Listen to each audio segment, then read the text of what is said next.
مثال کے طور پر نماز ہے، نماز پڑھتا ہے آدمی تو اگر اس طریقے سے پڑھتا ہے جس طرح رسول کریم صلی اللہ علیہ وسلم نے پڑھی تھی، یعنی اس کے تمام سنتوں کا، تمام آداب کا خیال رکھ کر پڑھتا ہے، تو یہ سچی نماز، یعنی اس میں خضوع بھی ہے اور خشوع بھی ہے۔ اس میں آدمی اسی طرح کھڑا ہوتا ہے نماز میں جس طرح اس کو کھڑا ہونا چاہیے سنت کے مطابق۔ اس کی نگاہ نیچے ہونی چاہیے سجدے کی جگہ پر، اس کو دائیں بائیں دیکھنا نہیں چاہیے، اس کو ایسے کھڑا ہونا چاہیے کہ جیسے کوئی متواضع آدمی کسی صاحب اقتدار کے سامنے کھڑا ہوتا ہے، یعنی اس میں خضوع ہوتا ہے، جھکاؤ ہوتا ہے، اس طرح کھڑا۔ اگر کھڑا ہو گیا، نماز کے ہاتھ نماز کے باندھے ہوئے ہیں اور سامنے نگاہ جو ہے سامنے دیکھ رہا ہے، کبھی دائیں بائیں دیکھ رہا ہے اور ڈھیلا ڈھالا کھڑا ہوا ہے، تو یہ نماز تو ہوئی لیکن سچی نماز۔ یا اگر کوئی شخص جتنا وقت سجدے میں رکوع میں گزارنا چاہیے اس سے کم گزارتا ہے، رکوع کیا ذرا سا اور 1 سیکنڈ میں فوراً جلدی جلدی سبحان ربی العظیم پڑھ کے اور سیدھا کھڑا، ابھی پوری کمر جھکی بھی نہیں تھی اور پھر سیدھا ہو گیا، اور سجدہ کیا تو وہ جلدی سے ایک پیشانی زمین پر ماری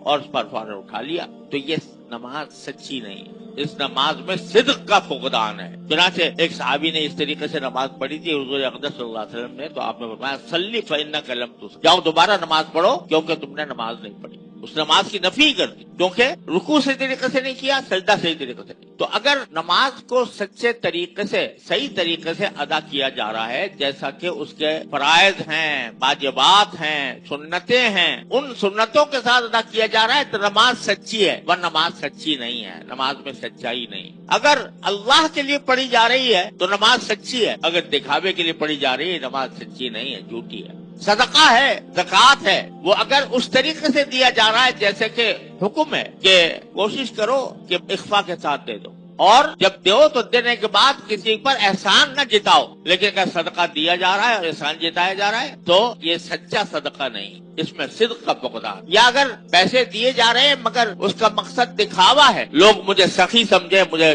سمجھے کہ یہ بڑا دل والا ہے، تو یہ سچا صدقہ نہیں ہے، یہ جھوٹا صدقہ ہے۔ اسی طرح کوئی شخص تجارت کر رہا ہے، تجارت اگر اس طرح کرے جیسا کرنا چاہیے، یعنی جس میں وہ شریعت کے تمام احکام کی پابندی کر کے کر رہا ہو، اور جس طرح جو تجارت کے لیے جو محنت کرنی چاہیے وہ واقعی محنت کر رہا ہو، تو وہ سچا تاجر ہے۔ اور اس کے لیے فرمایا التاجر الصدوق الامین مع الشہداء والنبیین والشہداء والصالحین، جو سچا تاجر ہو وہ اور امانت دار ہو وہ آخرت میں انبیاء اور شہداء اور صالحین کے ساتھ۔ اگر کوئی شخص کہیں ملازم ہے، ملازمت کر رہا ہے، تو اس کی ملازمت بھی سچی ہونی چاہیے۔ ملازمت سچی ہونے کے معنی یہ ہے کہ جو